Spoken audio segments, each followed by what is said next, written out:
rookie na si Jaime Jaquez Jr. pinapirma agad ng Jordan Brand.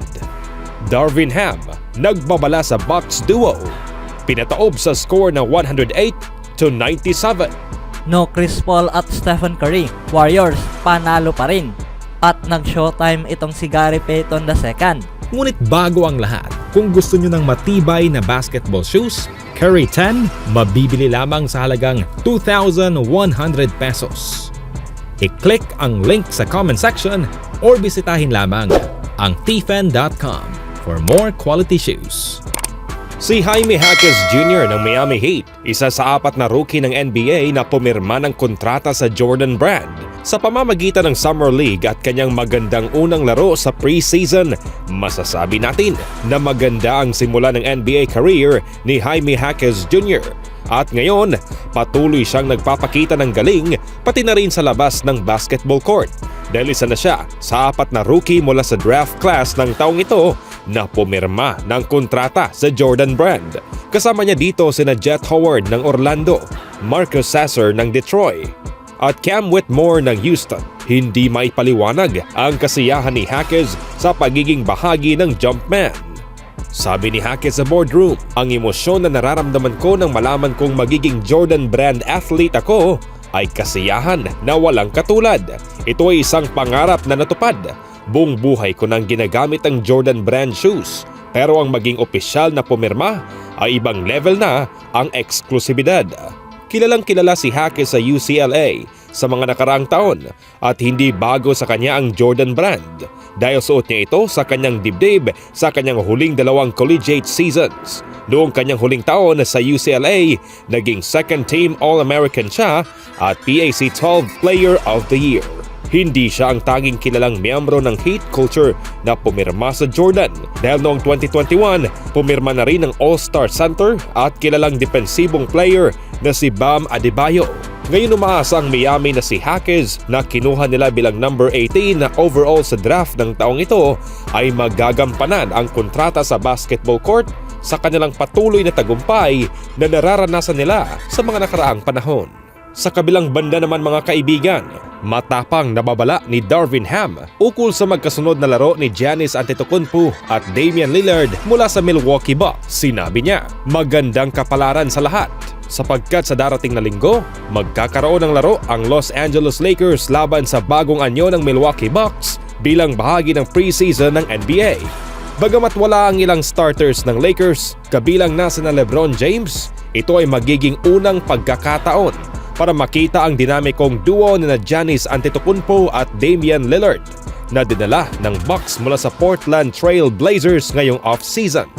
Bago ang laro, nagbigay ng pahayag sa Lakers head coach Darvin Ham tungkol sa dalawang ito at kung gaano kalaking hamon ang kanilang ibibigay sa mga depensa ng iba't ibang koponan sa taong 2023 to 2024. Sinabi niya, magandang kapalaran sa lahat sa mga iba pang 28 na mga koponan. Bukod sa atin na kailangang malaman kung paano pigilan sila, sabi ni Ham. At ayon naman kay Mark Medina, masaya ako na 2 beses lang namin silang makakalaban sa regular season. Inaasahan na sina Giannis Antetokounmpo at Damian Lillard ay maging isa sa pinakamagaling na duo sa NBA kapag magsimula na ang regular season sa bandang huli ng buwang ito. Parehong nasa top 5 ng mga nangungunang scorer sa buong liga sina Lillard at Antetokounmpo noong nakaraang taon. At sa papel, tila perpektong magkakatugma ang kanilang mga kakayahan, lalo na sa pagdating sa pick and roll. Sa ngayon, hindi pa matatawag na malinaw na favorite sa championship ang Bucks dahil kailangan pa nilang makipagsabayan sa Miami Heat at Boston Celtics sa silangan habang naroroon pa ang kampyon ng NBA na Denver Nuggets. Pati na rin ang Lakers at iba pang kalaban sa kanluranan. Pero kung tutuusin, ang hype ng preseason tila isang must-see TV ang magiging Bucks sa nalalapit na season. Sa laban nga nila ngayon, si Giannis Antetokounmpo ay umiscore ng 16 points. Damian Lillard na siyang nakapagtapos ng 14 points para sa kanyang Milwaukee debut. Ang Bucks ay tinalo ang Los Angeles Lakers sa score na 108-97 sa araw na ito. si Lillard na siyang naging parte sa 3-team blockbuster trade at pinadala mula sa Portland Trail Blazers ay nakapagtapos ng 3 out of 10 shooting. Kabilang na nga rin dito ang 2 out of 7 mula sa 3-point range para sa Milwaukee. Siya ay nakapaglaro lamang sa loob ng 22 minutes. Sa kabila, itong si Anthony Davis ang umiscore ng 16 points para sa Los Angeles Lakers sa loob ng 19 minutes. Mayroon rin itong 7 rebounds, 5 assists na mayroong 2 blocks at 2 steals. Si LeBron James ay hindi nakapaglaro sa labang ito.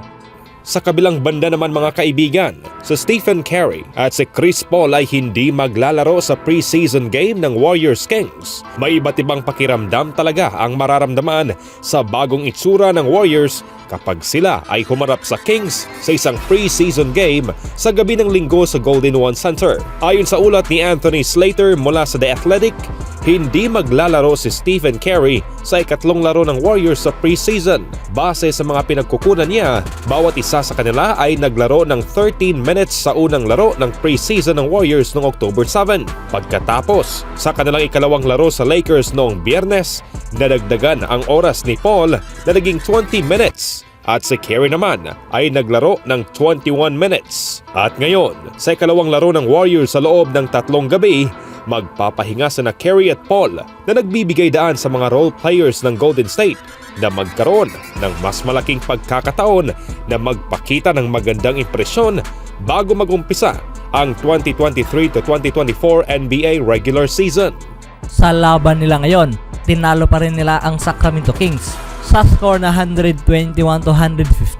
Naging mainit ang paglalaro nitong ni Domantas Sabonis na siyang nakapagtapos ng 19 points, 11 rebounds at 5 assists sa loob ng 25 minutes. Dumagdag rin ng 17 points na mayroong 5 rebounds at 6 assists na mayroong 2 steals sa loob ng 25 minutes. Ngunit hindi nga nila kinaya ang init ng Golden State Warriors dahil 4 mula sa team na ito mga kaibigan ay gumawa ng double figures sa pangunguna nitong ni Jonathan Kuminga na mayroong 28 points, 6 rebounds sa loob ng 34 minutes. Sinundan naman ito nitong ni Andrew Wiggins na mayroong 20 points, Lester Quinones na mayroong 18 points, Moses Moody na mayroong 16 points at Klay Thompson na mayroong 12 points. Samantalang si Gary Payton II ay naging scoreless sa labang ito. Ngunit nagpasikat naman ito mga kaibigan sa play na ito. Turnover. Kuminga running the lane. Wow. A timeout really quickly. You come out to start the fourth quarter. That pass off the turnover. Always do it on my own, so I gotta get through it. And the only thing I know is to love what I'm doing. Never give up, never slow, till I finally prove it. Never listen to the no's, I just wanna keep moving. Keep my head up when I act, head up, that's a fact. Never looking back, I'ma keep myself on track.